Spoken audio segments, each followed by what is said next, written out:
UP के बहराइच से हिंदू मुसलमान सांप्रदायिक हिंसा के बीच अब एनसी की उमर अब्दुल्ला वाली आगामी सरकार ने कश्मीरियत की आशाओं और अभिलाषाओं को जगा दी है।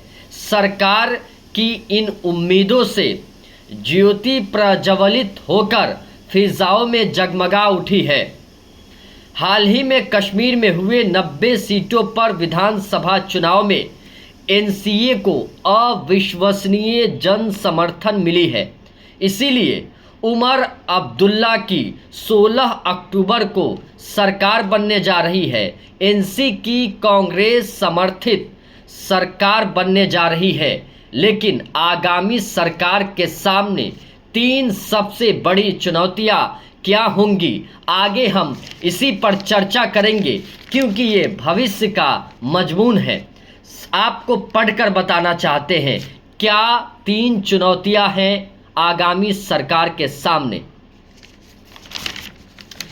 आपको बताना चाहते हैं राज्य सरकार के लिए नौकरशाहों, व्यापारियों, नागरिकों के लिए चौकस सुरक्षा व्यवस्था, आतंकी गतिविधियों, पत्थरबाजियों, कट्टरपंथियों से निपटना। कश्मीर के कारोबारियों के मुताबिक राज्य के साथ हुई बड़ी बैठकों में कंपनियों को कई बार कश्मीर संभाग यूनिट में लाने के लिए प्रस्ताव दिए गए हैं, मगर सुरक्षा का हवाला देकर मना कर दिया गया है। कश्मीर के पत्रकार बताते हैं व्यापारियों के दिमाग से श्रीनगर में होने वाली घटनाएं अभी निकली नहीं हैं। ये बात सामने आई है। दूसरी चुनौती क्या है, इस पर भी रोशनी डालते हैं। हमारी स्टडी के मुताबिक पाकिस्तान अधिकृत कश्मीर यानी पीओके अब भारत का अहम हिस्सा है। इसके इर्द गिर्द आतंकी हमलों से निपटना भी राज्य सरकार की अग्नि परीक्षा होगी। आर्टिकल 370 हटाए जाने और केंद्र शासित राज्य जम्मू और कश्मीर बनाए जाने के प्रभाव के उठा पटक के बीच भारतीय माहौल कायम करना, पैदा करना भी राज्य सरकार के दिलो दिमाग की अग्नि परीक्षा होगी। इसके अलावा आपको याद होगा कि आर्टिकल 35A को भी कश्मीर से हटा दिया गया है। तीसरी सबसे बड़ी चुनौती क्या है, इस पर भी हम रोशनी डालेंगे। आपको बताना चाहते हैं भास्कर में छपी एक रिपोर्ट के मुताबिक यूपी और बिहार से सबसे ज़्यादा बेरोजगारी जम्मू कश्मीर में है। 15 से 49 की उम्र के 17% लोग बेरोजगार हैं।